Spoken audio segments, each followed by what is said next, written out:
इकाई 4 देश के नाम संदेश। पत्र।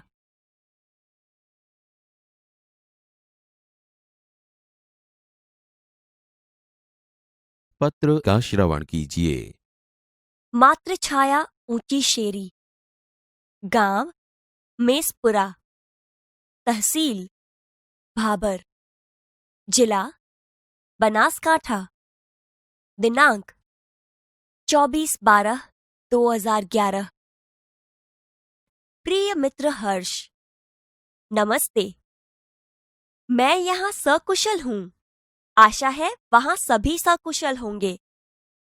तुम्हारा खत मिला, पढ़कर खुशी हुई।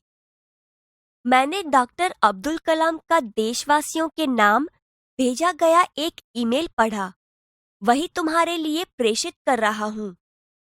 डॉक्टर कलाम अपने देश की शुरुआत में ही पूछते हैं, क्या आपके पास अपने देश के लिए 10 मिनट का समय है? यदि हाँ, तो इसे पढ़िए, वरना मर्जी आपकी।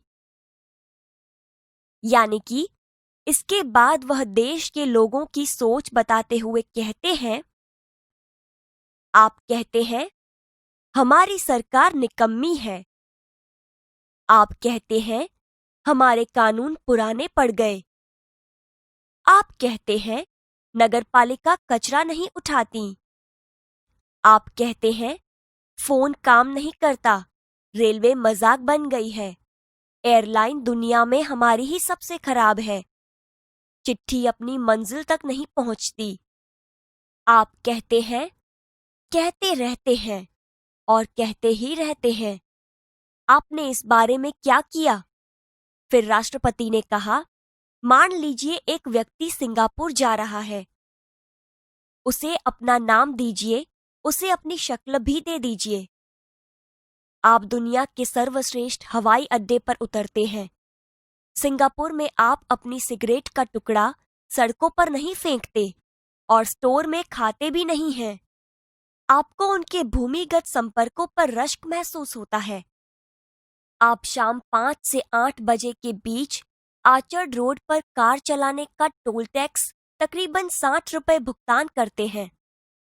अगर पार्किंग में आपने निर्धारित समय से ज्यादा गाड़ी खड़ी की तो टिकट पंच कराते हैं। लेकिन आप सिंगापुर में कहते कुछ नहीं, कहते हैं क्या? दुबई में आप रमजान के दिनों में सार्वजनिक रूप से कुछ भी खाने का साहस नहीं करते। जिहाद में बिना सिर ढके बाहर नहीं निकलते। वॉशिंगटन में आप 55 मील प्रति घंटा से ऊपर गाड़ी चलाने की हिमाकत नहीं करते और पलटकर सिपाही से यह भी नहीं कहते कि जानता है मैं कौन हूँ? मैं फलां हूँ और फलां मेरा बाप है। ऑस्ट्रेलिया और न्यूजीलैंड में समुद्र तटों पर आप खाली नारियल हवा में नहीं उछालते। टोक्यो में आप सड़कों पर पान की पीक क्यों नहीं थूकते? बोस्टन में आप जाली योग्यता प्रमाण पत्र क्यों नहीं खरीदते? डॉक्टर कलाम बीच में याद दिलाते हैं, मैं आप ही के बारे में बात कर रहा हूँ, सिर्फ आपके। डॉक्टर कलाम कहते हैं, आप दूसरे देशों की व्यवस्था का आदर और पालन कर सकते हैं, लेकिन अपनी व्यवस्था का नहीं। भारतीय धरती पर कदम रखते ही आप सिगरेट का टुकड़ा जहां तहां फेंकते हैं, कागज के पुर्जे उछालते हैं। यदि आप पराय देश में प्रशंसनीय नागरिक हो सकते हैं, तो यहाँ भारत में आप ऐसा क्यों नहीं बन सकते? डॉक्टर कलाम ने मुंबई के पूर्व महानगर पालिका आयुक्त पिनायकर के हवाले से कहा, अमीर लोग अपने कुत्तों को सड़कों पर घुमाने निकलते हैं और जहां तहां गंदगी बिखेर कर आ जाते हैं, और फिर वही लोग सड़कों पर गंदगी के लिए प्रशासन पर दोष मढ़ते हैं। क्या वे उम्मीद करते हैं कि वे जब भी बाहर निकलेंगे तो एक अधिकारी झाड़ू लेकर उनके पीछे पीछे चलेगा और जब उनके कुत्ते को हाजत लगेगी तो वह एक कटोरा उसके पीछे लगाएगा? राष्ट्रपति ने मिसाल दी कि अमेरिका और जापान में कुत्ते के मालिक को उसकी छोड़ी हुई गंदगी साफ करनी पड़ती है। फिर शासन व्यवस्था के बारे में डॉक्टर कलाम ने कहा कि हम सरकार चुनने के लिए वोट डालने जाते हैं और अपनी सारी जिम्मेदारियां भी वहीं उलट आते हैं। हम आराम से बैठकर सोचते हैं कि अब हमारे नाज नखरे उठाए जाएंगे।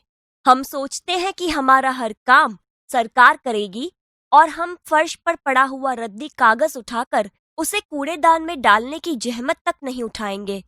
रेलवे हमारे लिए साफ सुथरे बाथरूम देगी और हम उन्हें ठीक से इस्तेमाल करना भी नहीं सीखेंगे। डॉक्टर कलाम ने कहा कि समाज की ज्वलंत समस्याओं पर भी हमारा ऐसा ही रवैया है। हम ड्राइंग रूम में बैठकर दहेज के खिलाफ गला फाड़ते हैं और अपने घर में इसका उल्टा करते हैं और बहाना देखिए, पूरी व्यवस्था ही खराब है। अगर मैं अपने बेटे की शादी में दहेज नहीं लूंगा तो इससे कौन सा बड़ा फर्क पड़ जाएगा। राष्ट्रपति ने इस संदेश में पूछा, इस व्यवस्था को बदलेगा कौन? यह व्यवस्था है किसकी? आप आसानी से कह देंगे, व्यवस्था में शामिल हैं हमारे पड़ोसी, आसपास के घर, अन्य शहर, अन्य समुदाय और सरकार। लेकिन मैं और आप कतई नहीं। जब कुछ अच्छा करने की हमारी बारी आती है तो हम अपने परिवार को सुरक्षित कवच में घेर लेते हैं, दूसरे देशों की ओर निहारते हैं और इंतजार करते हैं कि कोई मिस्टर क्लीन आएगा, अपने जादुई हाथों से चमत्कार करेगा, और ऐसा नहीं होता तो आप देश छोड़कर ही चल देंगे। उन्होंने कहा, हम अपने भय से भागकर अमेरिका जाएंगे, उनके गौरव का गुणगान करेंगे, व्यवस्था की प्रशंसा करेंगे, और जब न्यूयॉर्क असुरक्षित हो जाएगा तो आप इंग्लैंड भाग जाएंगे। इंग्लैंड में बेरोजगारी होगी तो खाड़ी चले जाएंगे, और जब खाड़ी में युद्ध छिड़ जाएगा तो आप मांग करेंगे कि भारत सरकार हमें बचाकर घर ले जाए। हर कोई देश को गाली देने को तैयार है, पर व्यवस्था में सकारात्मक योगदान के बारे में नहीं सोचता। क्या हमने अपनी आत्मा को पैसे के हाथों गिरवी रख दिया है? डॉक्टर कलाम व्यवस्था में नागरिकों के सकारात्मक योगदान के लिए देशवासियों को झकझोर देते हैं। श्रेष्ठ नागरिक बनने की शुरुआत करने की अपील करते हुए संदेश में कहा गया है कि अगर आप वाकई संदेश से सहमत हैं तो इसे अपने 10 और साथियों को ईमेल से भेजिए। परिवार के सभी बड़ों को मेरा प्रणाम। तुम्हारा मित्र किरण।